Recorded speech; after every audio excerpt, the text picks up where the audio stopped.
Perkenalkan, nama saya Santoso Mariansyah dari Fakultas Kesehatan Masyarakat Universitas Wiralodra. Di sini saya akan mempresentasikan tugas dari mata kuliah karya tulis ilmiah yang diampu oleh Bapak Eko Maulana yang berjudul Pengaruh Kedisiplinan dan Lingkungan Kerja terhadap Kinerja di PT Nidya Beton Indramayu tahun 2022. Selanjutnya yaitu roda organisasi sangat bergantung pada perilaku manusia di tempat kerja di dalamnya. Menghadapi pasar era sekarang tentu memerlukan manusia yang berkualitas dalam bekerja ataupun sudah memenuhi syarat. Artinya sumber daya manusia kurang terampil dan kurang pengetahuan kemungkinan tidak diterima oleh pasar kerja.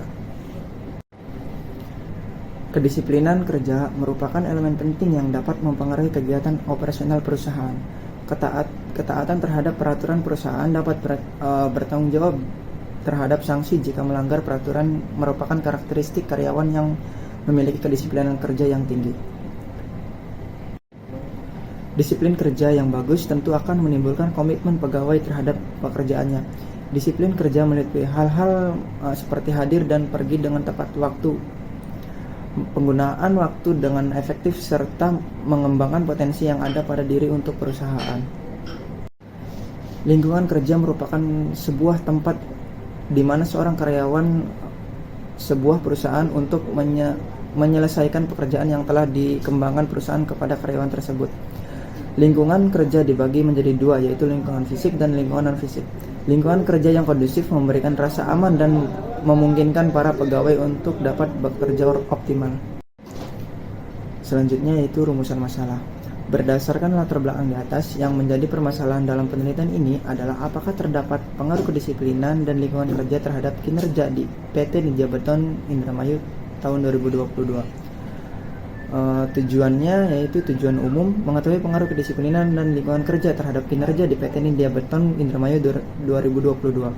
Tujuan khususnya yaitu untuk mengetahui gambaran kedisiplinan pekerja, untuk mengetahui gambaran lingkungan kerja, untuk mengetahui pengaruh kedisiplinan dan lingkungan kerja terhadap kinerjanya. Selanjutnya yaitu manfaat bagi pekerjanya, yaitu sebagai tambahan wawasan pekerja dalam upaya kinerja terhadap perusahaan. Bagi Fakultas Kesehatan Masyarakat, yang pertama sebagai bahan pertimbangan dalam membuat program-program untuk menyelesaikan kasus kedisiplinan dan lingkungan kerja khususnya kinerjanya. Yang kedua sebagai bahan masukan dalam kurikulum pembelajaran mata kuliah. Yang ketiga yaitu bagi peneliti, yang pertama sebagai tambahan wawasan bagi penulis tentang penelitian dalam bidang kesehatan dan keselamatan kerja. Yang kedua sebagai syarat untuk menyelesaikan tugas mata kuliah karya tulis ilmiah. Definisi kedisiplinan menurut Arda tahun 2018, kedisiplinan diinterpretasikan apabila pekerja sering hadir dan kembali tepat pada saatnya, menyelesaikan semua amanatnya dengan bagus, patuh terhadap kaidah perusahaan dan norma yang berlaku. Sedangkan menurut Santoso 2014, kedisiplinan berarti menaati dan tidak menyimpang dari tata tertib atau aturan yang berlaku merupakan suatu bentuk kedisiplinan. Santoso juga menyatakan bahwa kedisiplinan berkenaan dengan kepatuhan dan ketaatan seorang atau kelompok orang terhadap norma-norma dan peraturan-peraturan yang berlaku, baik tertulis maupun yang tidak tertulis. Selanjutnya bentuk-bentuk disiplin kerja. Menurut Susanto tahun 2019 ada dua bentuk disiplin kerja, yaitu yang pertama disiplin korektif dan yang kedua disiplin preventif. Apa sih disiplin korektif itu? Disiplin korektif adalah usaha menjalankan pekerja dalam menghubungkan sebuah tata tertib serta membimbing agar tetap patuh terhadap tata tertib berdasarkan aturan yang berlaku di tempat kerjanya. Sedangkan disiplin preventif adalah sebuah usaha untuk membuat karyawan mematuhi serta menjalankan kaidah yang sudah ditetapkan oleh perusahaan. Selanjutnya indikator-indikator kedisiplinan. Menurut pendapat Hasibuan tahun 2016, pada dasarnya banyak indikator yang mempengaruhi tingkat kedisiplinan. Yang pertama, tujuan dan kemampuan. kemampuan ikut mempengaruhi tingkat kedisiplinan pekerja. Tujuan yang dicapai harus jelas dan ditetapkan secara ideal serta cukup menantang bagi kemampuan pekerja. Hal ini berarti bahwa tujuan yang dibebankan kepada pekerja harus sesuai dengan kemampuan pekerja yang bersangkutan, agar dia bekerja sungguh-sungguh dan disiplin dalam mengerjakannya. Yang kedua, teladan pimpinan. Teladan pimpinan lebih sangat berperan dalam menentukan kedisiplinan pekerja, karena pemimpin dijadikan teladan dan panutan oleh para bawahannya. Pemimpin harus memberi contoh yang baik, kedisiplinan yang baik, jujur, adil, dan sesuai kata dengan perbuatannya. Yang ketiga yaitu balas jasa. Balas jasa, gaji, dan kesetaraan ikut mempengaruhi kedisiplinan pekerja, karena balas jasa akan memberikan kepuasan dan kecintaan karyawan terhadap perusahaan atau pekerjaannya. Yang keempat itu waskat. Waskat, pengawasan melekat, adalah tindakan nyata dan paling efektif dalam mewujudkan kedisiplinan pekerja perusahaan. Dengan waskat berarti atasan harus aktif langsung mengawasi perilaku dan sikap pekerjanya. Waskat menuntut adanya kebersamaan aktif antara atasan dengan bawahan dalam mencapai tujuan perusahaan. Yang terakhir, hubungan kemanusiaan.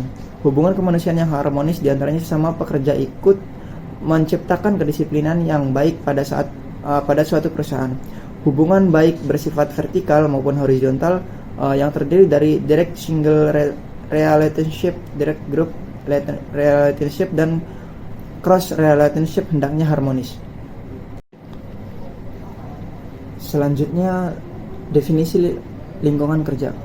Menurut Netisemito dalam Nurani tahun 2013, lingkungan kerja adalah segala sesuatu yang ada di sekitar karyawan dan dapat mempengaruhi dalam menjalankan tugas yang diemban kepadanya.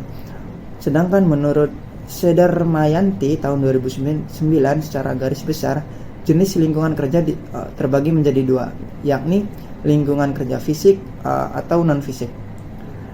Selanjutnya, faktor-faktor lingkungan kerja. Secara garis besar, lingkungan kerja dipengaruhi oleh faktor-faktor sebagai berikut. Yang pertama, fasilitas kerja. Lingkungan kerja yang kurang mendukung melaksanakan pekerjaan ikut menyebabkan kinerja yang buruk, seperti kurangnya alat kerja, ruang kerja pengap, ventilasi yang kurang, serta prosedur yang tidak jelas. Yang kedua, gaji dan tunjangan. Gaji yang tidak sesuai dengan harapan pekerja akan membuat pekerja setiap saat melirik pada lingkungan kerja yang lebih menjamin pencapaian harapan kerjanya. Yang ketiga yaitu hubungan kerja. Kelompok kerja dapat dikekompakan dan loyalitas yang tinggi akan meningkatkan produktivitas kerja.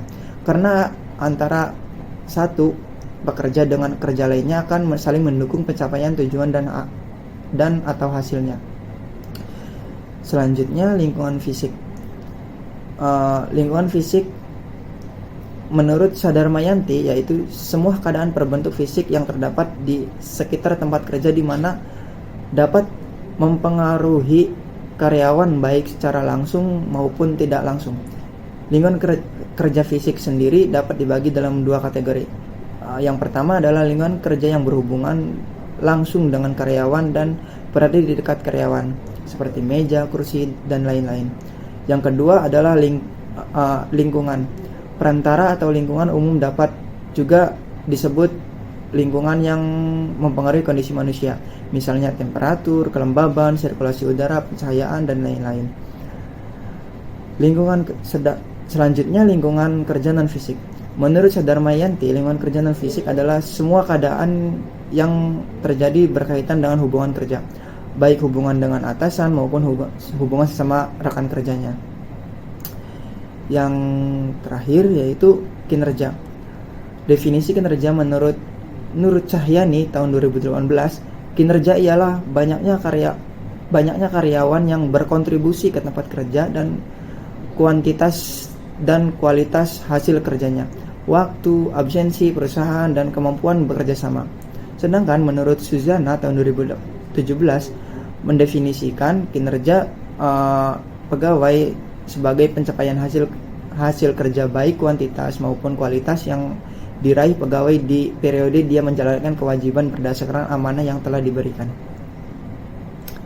Selanjutnya yaitu faktor-faktor yang mempengaruhi kinerja. Kinerja merupakan salah satu gambaran tentang diri seorang karyawan atau pegawai dengan berbagai standar tugas yang telah diberikan pegawai tersebut sebagai salah satu bentuk tanggung jawabnya. Selanjutnya bab 3, kerangka teori, kerangka konsep, definisi operasional, dan hipotesis. Kerangka teori sendiri yaitu kedisiplinan ada 4. Yang pertama, taat terhadap aturan. 2. Taat terhadap aturan perilaku yang berlaku dalam pekerjaan. Yang ketiga, taat terhadap aturan melakukan pekerjaan. Yang keempat, taat terhadap aturan lainnya. Selanjutnya lingkungan kerja yang ada 2. Lingkungan kerja fisik dibagi menjadi A. Temperatur, B. Kelembaban, selanjutnya sirkulasi udara, pencahayaan, kebisingan, getaran, mekanis, dan bau tidak sedap. Yang kedua, lingkungan fisik. Lingkungan fisik sendiri yang pertama hubungan kerja antar atasan dan bawahan, yang kedua hubungan kerja sesama bawahan. Selanjutnya kerangka konsep. Variabel independennya yaitu kedisiplinan dan lingkungan kerja. Variabel dependennya itu ya kinerjanya. Selanjutnya definisi operasional. Variabel dependennya kinerja pekerja. Definisi DO-nya kinerja pada umumnya diartikan sebagai kesuksesan seseorang dalam melaksanakan sesuatu pekerjaan. Alat ukurnya observasi dan kuesioner. Cara ukurnya melakukan pengamatan dan sesi tanya jawab lalu catat pada lembar kuesioner. Hasil ukurnya 1 sama dengan kurang baik jika jumlah skornya 11. 2. Cukup baik jika jumlah skornya 22. 3. Baik jika jumlahnya skor 33. 4. Sangat baik jika jumlah skornya 44. Skalanya ordinal. Selanjutnya variabel independen. Variabel independennya kedisiplinan kerja. Definisi operasionalnya yaitu kedisiplinan kerja merupakan fungsi operatif manajemen sumber daya manusia yang terpenting karena semakin baik disiplin karyawan, semakin tinggi prestasi yang dapat dicapainya. Selanjutnya alat ukurnya observasi dan kuesioner. Cara ukurnya melakukan pengamatan dan sesi tanya jawab lalu dicatat pada lembar kuesioner. Hasil ukurnya 1.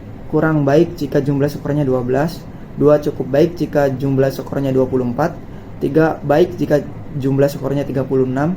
4. Sangat baik jika jumlah skornya 48. Skalanya ordinal juga. Selanjutnya lingkungan kerja.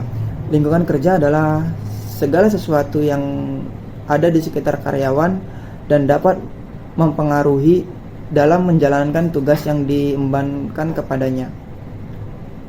Alat ukurnya observasi dan kuesioner. Cara ukurnya melakukan pengamatan dan sesi tanya jawab lalu dicatat pada lembar kuesioner. Hasil ukurnya 0 sangat tidak sesuai jika jumlah skornya 0,00 sampai 0,199. 1. Jika tidak sesuai jika jumlah skornya 0,200 sampai 0,399. 2. Kurang sesuai jika jumlah skornya yaitu 0,400 sampai 0,599. 3. Sesuai jika jumlah skornya 0,600 sampai 0,799. 4. Sangat sesuai jika jumlah skornya 0,800 sampai 1,00. Skalanya ordinal. Selanjutnya bab 4, metode penelitian.